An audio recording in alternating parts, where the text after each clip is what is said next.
Hello mga kamarka, welcome back again dito sa ating Market Basket Challenge kung saan nagaganap ang ating mga cooking battle dito sa Trilogics Institute.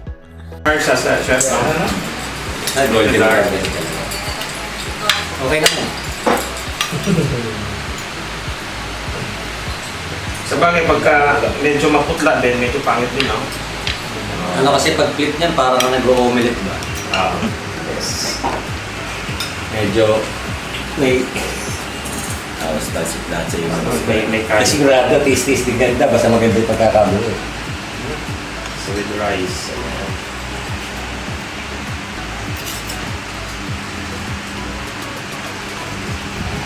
Pero kung isi-serve mo yan sa dalhin mo sa fine dining, kailangan yung presentation ng tortilla o yung egg mas ibang style din siya. Pwede mong gawing yung yung circle cutter na yung isang gawin ng ibang version. Yung high, may ring na yung... Na ring. Yeah. Sinandal mo na sana yung yung eggplant na dulo ng nagkailan yan. Tapos kahit wala ka na ilagay sa tapos garnish na. Oo, garnish. Ano yung ginawa mo sa akin? Kanina eh. Yun yun. Wala na Uulitin lang. Wala akong mga sauce na pwede yung panggalawin. Marami yan. Basta isipin mo kung anong meron sa fine dining.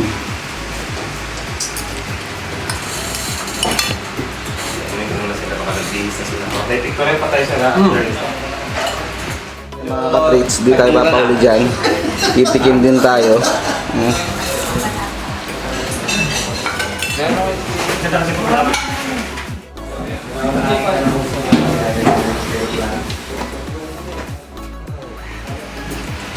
Amazing, ha?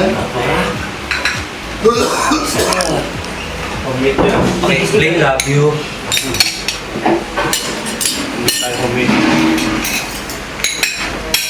Kala ko ano eh. Group din ba yan sana? Ito group na to. So, ano yung dessert? Bali po, ang ginamitan ko namin kasi Filipino cuisine. So, ginamit po namin yung mango tsaka melon. And same ingredients, all-purpose cream, and then condensed evap. Anong tawag base? Ano to base ka? Mango, melon. Kailangan nating tatawag dito. Maganda tingnan. Siyempre push up po. Mukha pa namang masarap. Panakota eh. Pinangalan niya dito sa dessert. Kailangan yung pangalanan. Wala po kami na pangalan. Kasi mga Pilipino kami. Kasi na lang po namin yung chef na naisipan habang nag-iisip kami dun sa Dapat pinag-isipan niyo na rin yung pangalan niya. Ano to? Sa bato. Meron kasi kami chef, dalawa yung choices.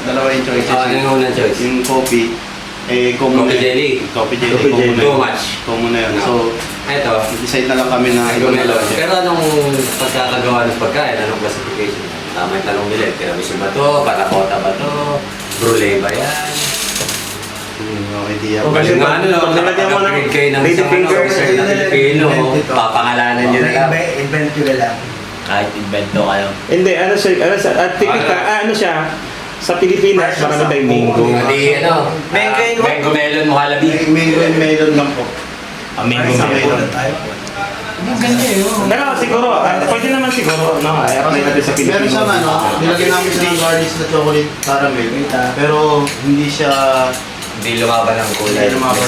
Kumbaga wala siyang specific na ano, pero Specific. pero ano siya, Paano orderin ang guys? Walang pangalan. kaya nga, paano ano dapat pinangalanan niyo na? mango. Mango, chorbalu, gano'n. Yeah. Mango, ano ba? Baka namang masarap po. Mango, melon medley. Medley. Ayan, midlay na lang. Mango midlay with Mango, melon medley. cream or... Konting gelatin pa. Yeah. Para tumigas siya. Yun na yun, para maging style ano siya. Konting-konti lang, hindi yun ganun. So yung may cream ka nun, ilagay cream, Cream condensed. condensed. Kung cream condensed, di ba? So parang naging ano siya, parang naging... Panakota. Yeah, parang naging... Alanganin mo alagay na So meron siyang meron siyang gelatin. Hindi naman pwedeng tiramisu kasi pag tiramisu. Idol, huwag mo ubusin ha. Last siyang ano eh. Tira mo ako. Kulang style. Kulang. Pero masarap siya. Galing. Pero mali po mo. Gagayahin mo pang dagdag. Inawan mo ng gelatin para mag Pilipino. Sugar ibabaw. Yun, oo. Tapos kung nilagay mo ng sagoyan, Para maging brulee na siya, gano'n. Parang style. Brulee mo. Lagyan mo ng Nox. Nox na gelatin. Tapos lalagyan mo ng ano, description. Torn between panakota and Parang Brulee. set mo siya doon. our version of our version of Tapos gawin mong dessert. Maging mapait. Kung ilang ano, di ba? Ito naman siya. Okay lang. Suggestion lang siya. Kasi di ba sabi ng chef that it's mahilig tayo ng mga sabu-sabuan. Nox na ano na gelatin. Yun. And lagyan mo ng lagyan mo ng maliit. So yan mga kamarka for today's video mga kapits. Di ba merong vlog di ba for merong today, mango food gelatin? critics Di ba meron ding condensed mango? with Chef Dan, the singing Di ba chef. meron? So, And kumbaga, please parang stay mo siyang on. i-incorporate doon sa... para at least maging ano siya ba? May papangalan ka na. At ang ating mga magiling na chef. May category na siya kung Mga Pilipino Kumbaga chef parang dito sa Dubai. Pilipino na siya kasi Alam mo sa may gulaman tayo. Mahilig kasi gulaman. Hanggang sa muli, nag-iiwan sa inyo ng isang magandang sarap. araw. Tapos order Mga ang kapits. pandan. Kasi parang naging halo sa style ba? Tapos naging... Galing kaya nito. Sarap na. Sarap. Hanggang sa muli mga kamarka, life is short, eat good foods. Babush!